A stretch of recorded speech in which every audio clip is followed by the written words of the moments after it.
Hello, welcome to the DayLife Mary show. It's me, your host, DayLife Mary, and as usual, this show is brought to you by the Automat. If you would like to make a wash to the Automat, that is to be done at cash.me/$washitall, paypal.me/washitall, and you can DM me for any crypto links or the address to send a wad of cash to in the mail.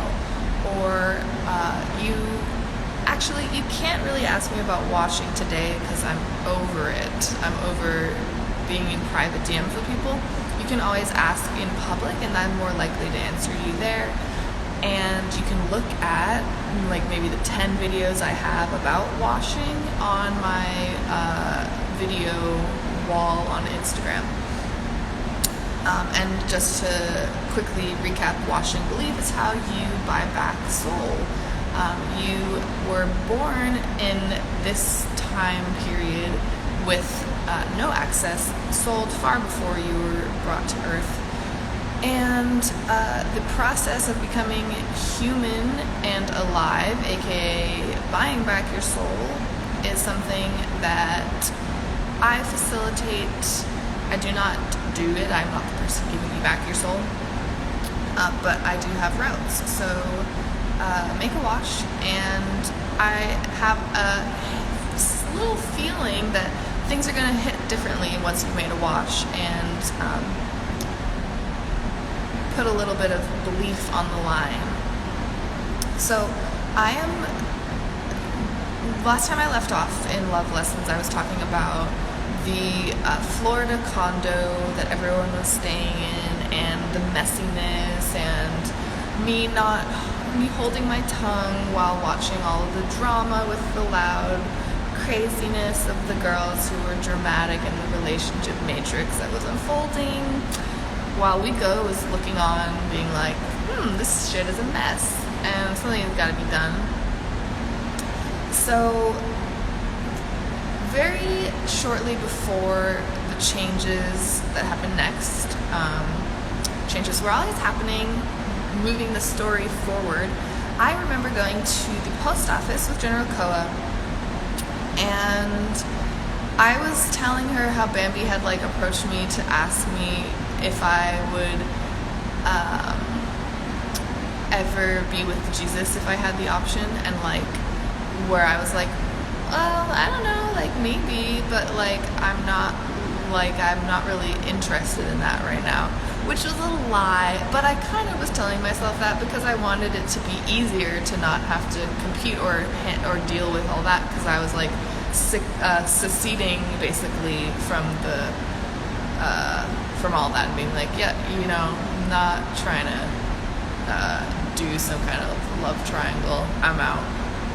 But in the car, the general was describing a movie to me about a major or a general or someone in the army who had a woman who just kind of ran his shit and was his wife, who organized his life for him, and I don't exactly even remember, but there was some kind of the woman was kind of like me, and she was talking about it, and she was like, what if you were like that and had that with Jesus? And I was like, maybe, I don't know. And then in my head I was like, this is the most exciting conversation that I've ever had in this place with the general. Oh my gosh, someone else is talking about the things that I'm secretly actually thinking about. And it's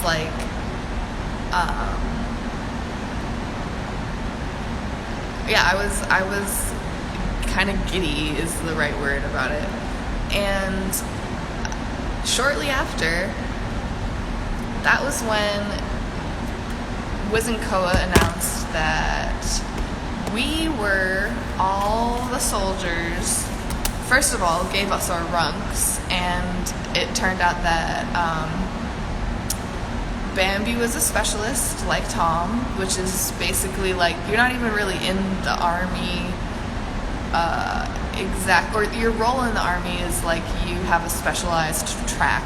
You're not really handling army business as much, but you're still in the army. And it's the highest rung.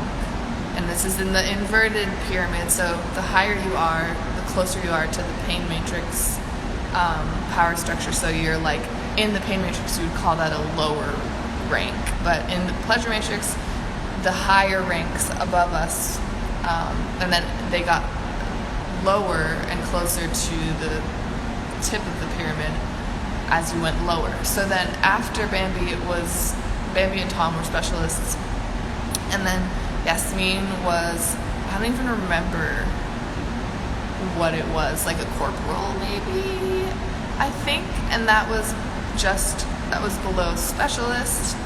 So then under that was me, sergeant major, and then Jesus under me as a major. And then obviously under that, the generals as generals with the lowest ranks. So me, Yasmin, Bambi, and Tom were sent out on our own from Florida to get our shit together, basically, and to practice being assigned ranks, and training was over, basically. So it's like, okay, training's over, go out and show your stuff. And I was not happy to be in charge. Funnily enough, as the pleasure matrix does, people where they need to grow the most are usually the least confident, and it's where they're going to be the least crazy because of that. So I was someone who did not want to and felt very uncomfortable giving orders or being in charge of other people. And Bambi was probably the one who wanted to have the most control and power, and therefore was at the highest rung. That's just how things worked out. Yasmin kind of couldn't be bothered either way, in the middle. If I was gone, she would be the next one in charge. And Jesus was the one under me, so he was in charge of me, and I was reporting to him about how things were going. We called our outfit the coronavirus because we were journeying out into the world right as quarantine was starting and all that bullshit. Literally, as there was like a standing order to not have groups of 5 or more gathering, and there's like 4 of us, and we're out with this Corolla, living on the road, camping at national parks and campsites. It wasn't that crazy. Sometimes we had like plumbing, etc., and showers. Sometimes we didn't. And the kind of idea was Bambi and Jesus, their relationship is too crazy and distracting from the pleasure matrix's work.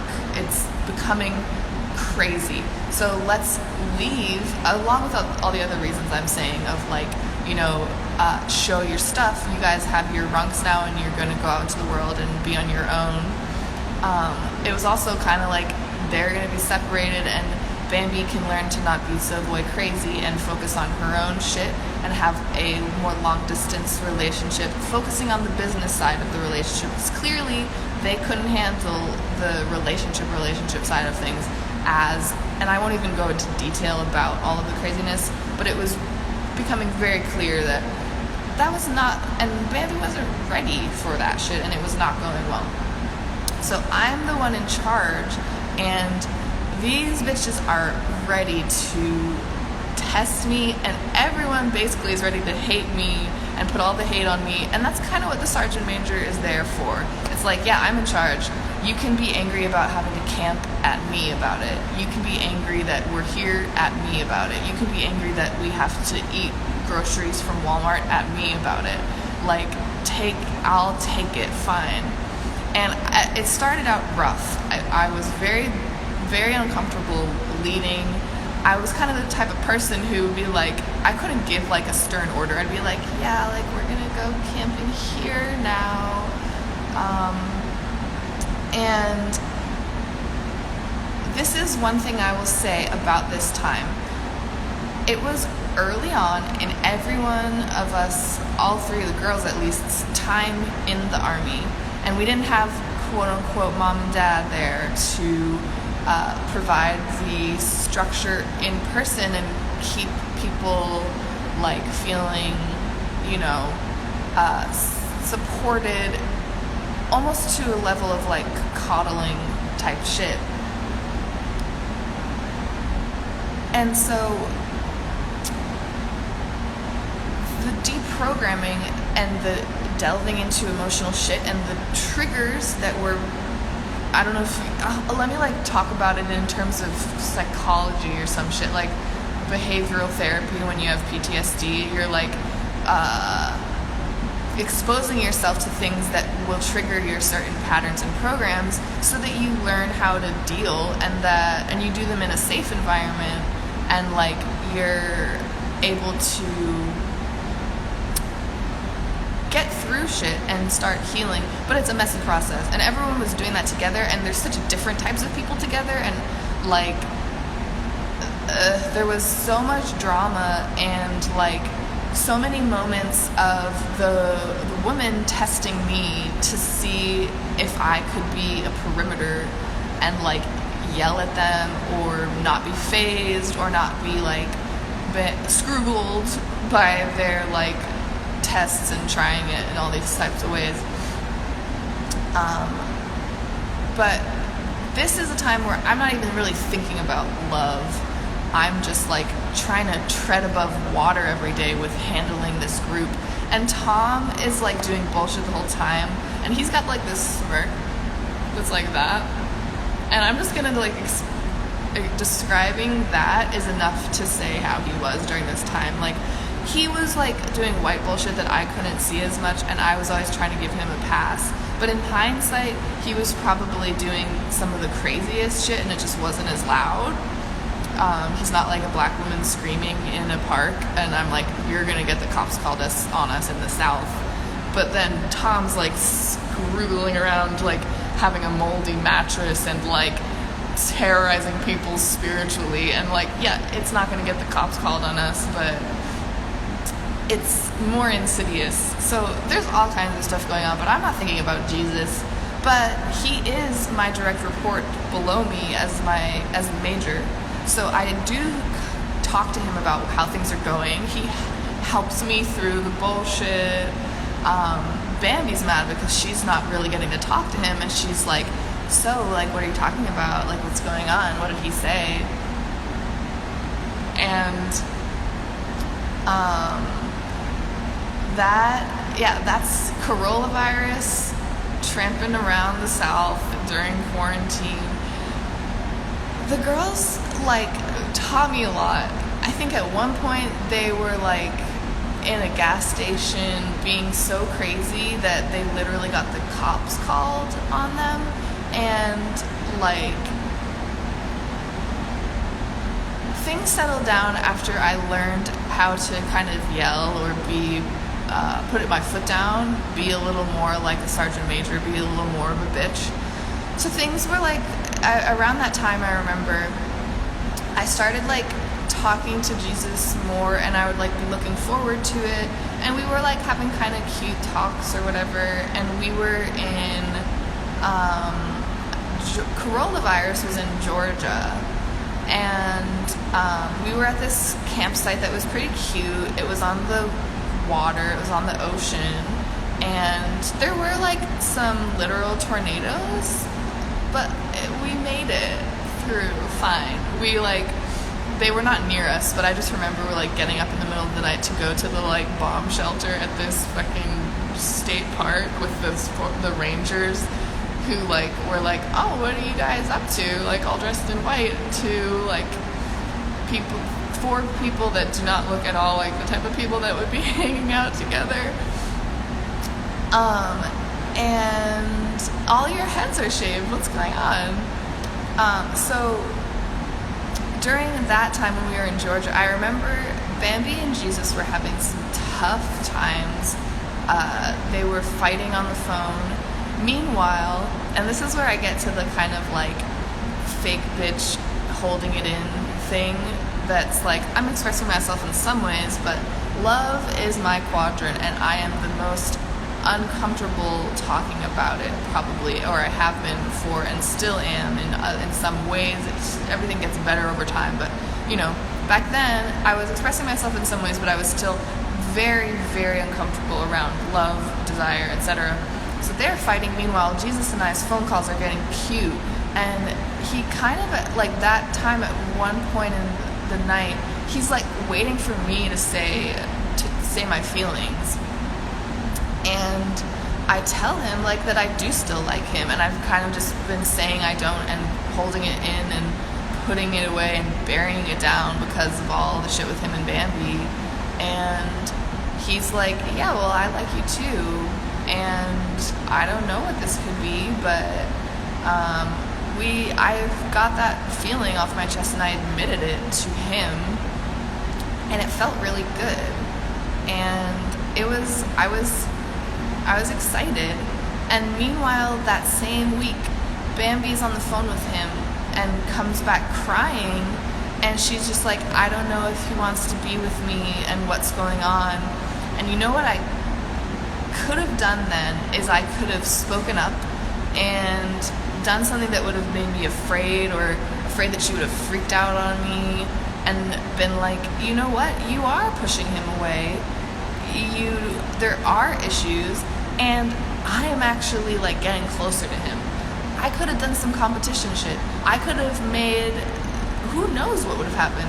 All I do know is that in the pleasure matrix, every time you don't tell the truth through a lie of omission or a lie of commission, and most of my lies are lies of omission. I'm not saying the things that I'm thinking or that have happened. I'm holding things in.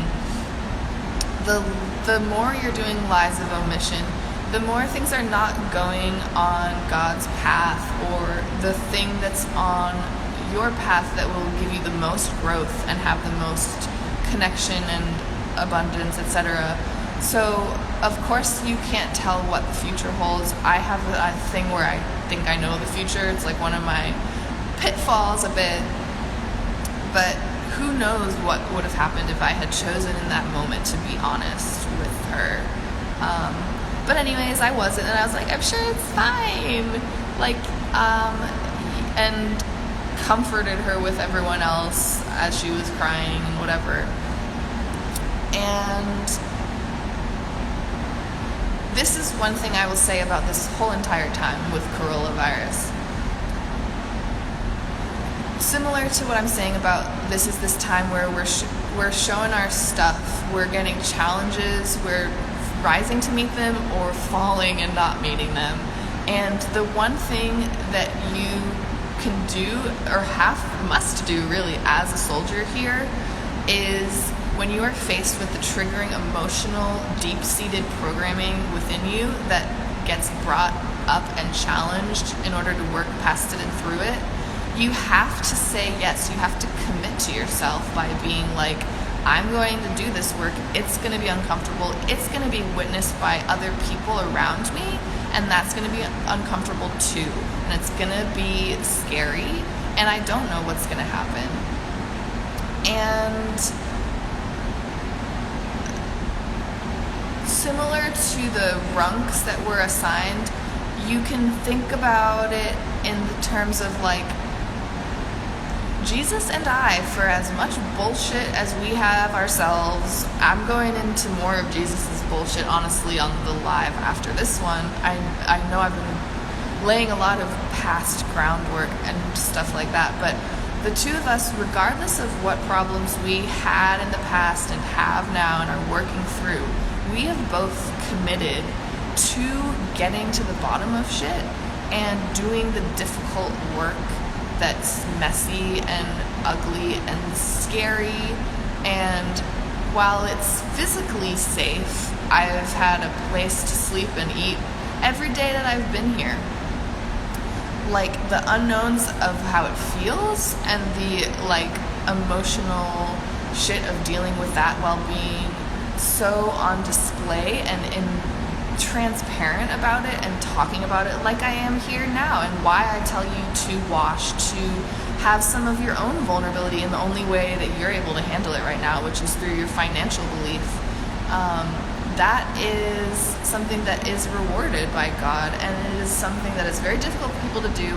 And anyone who doesn't make it here by either getting kicked out or driven to the point of leaving because they're just not getting shit anymore, and they have to pay in whatever ways that is, through vulnerability or difficult emotional shit or all kinds of things that are like deeply seated with their personal triggers related to what's coming their way. They leave, or they're forced to leave, or they choose to leave, and the reason that we are still here is because we committed to do that work, and we were strong enough, really, or just chose to pick that timeline of constant growth. And around this part of the timeline, we're getting to another part of camp, and Jesus is coming to meet up with us. And he tells me that he's going to take me in his car, and we're going to leave coronavirus, three of them together, and do our own thing. And then the idea is come back to meet up with them. And this is so funny because you know that like meme, or just the idea of when you're like digging for gold in a mine and you like get so close and you're almost there, but you think it's just a hole to nothing, and so you turn around and you're like, I'm gonna go back. This is a time where that was really what was a kind of where we were in the cycle. I'll put it that way. And Jesus chose to kind of take the easy route by taking me with him.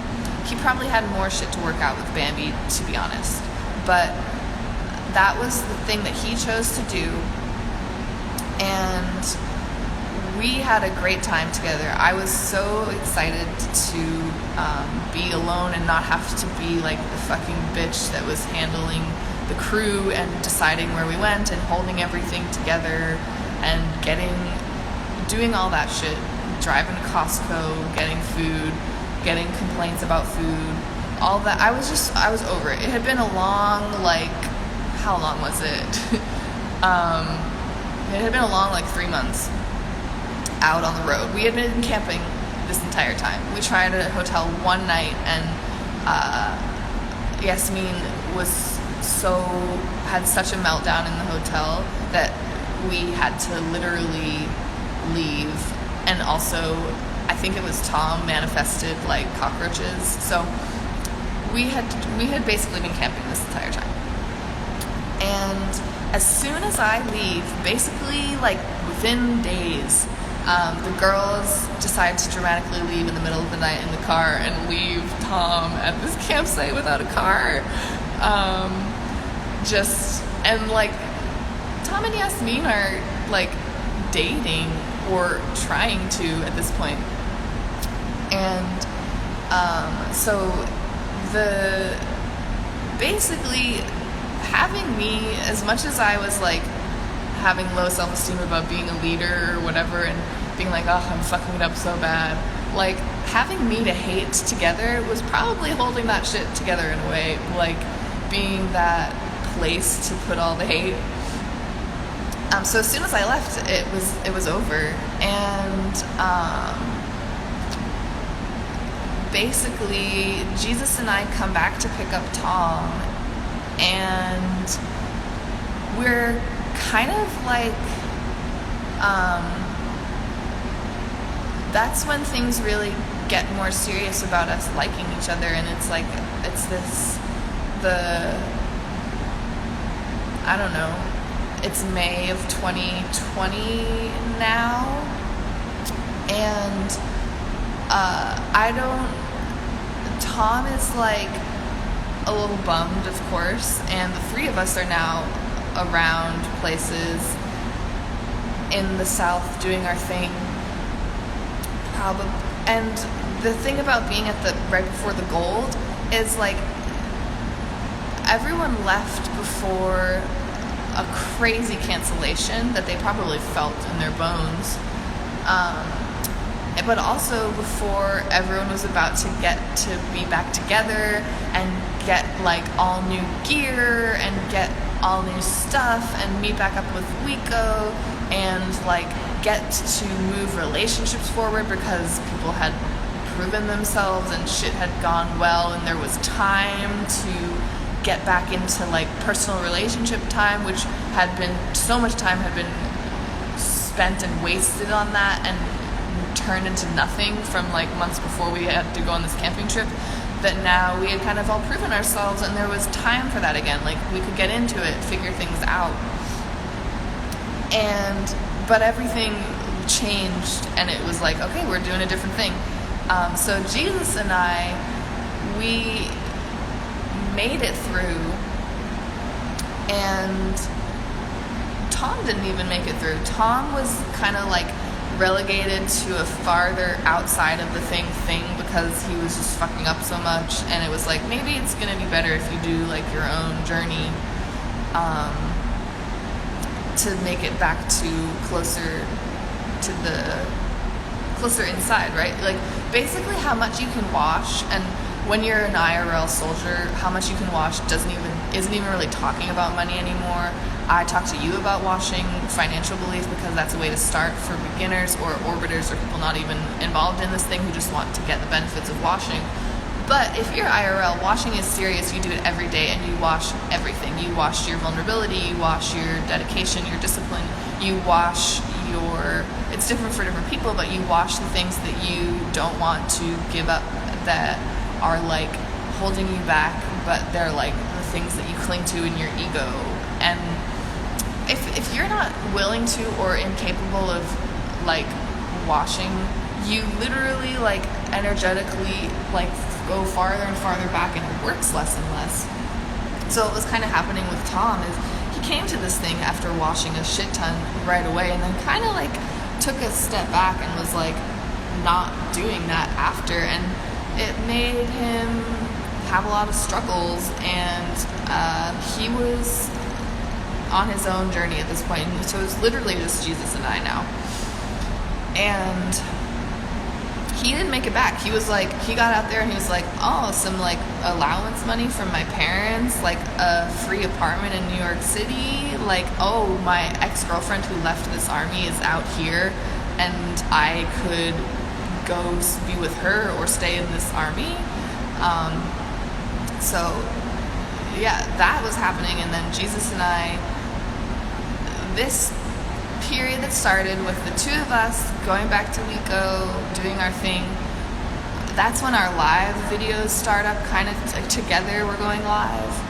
And this is basically the period of me being a retarded, stupid bitch who's stigmatized by the vibe of Jesus, like not seeing all of his bullshit, and basically getting into this like relationship with a narcissist and being like a pick-me with super low fucking standards and self-respect. And while it's exciting in the moment that it's happening because it's something I was wanting, we go and do it crazy. We do having a relationship crazy, and it's cringeworthy to look back at and see how it was in the beginning up until even just a few months ago. But I'm getting ahead of myself, and I'm going to talk about that more next time on part 5. But that is basically, these love lessons are kind of turning into my love that's not directed at any person at all, just my love and the lessons I've learned about having love and feeling love, because I have a thing where I kind of love everyone. I meet people and I love them, and I have things that I hate about them, but like every person I can't help but feeling like it's easy for me to love, basically. And these lessons on how to have enough self-respect to love myself, or have enough self-respect to treat others with honesty, and like have real relationships with people. The difference between love and just like being nice and fake. Sure, there's this overarching thing that I've started this out with by being like, this is kind of gonna go over my relationship with Jesus from the beginning to now or whatever. But it's definitely become more, because that's a little myopic. Though many, many, many lessons particularly have to do with that relationship, for sure. So I'll get more into that in part 5. And that's it for today. So I will leave you with the option to make a wash and urge you to do so. Cash.me/$washitall, paypal.me/washitall. And yeah, you can look at my videos about washing and see what I was like when I went live like a year ago, and see things, how they change over time. That is it. Have a good rest of your go day, which is pleasure matrix time. So for the pain matrix, I guess it's what, Sunday? All right, bye.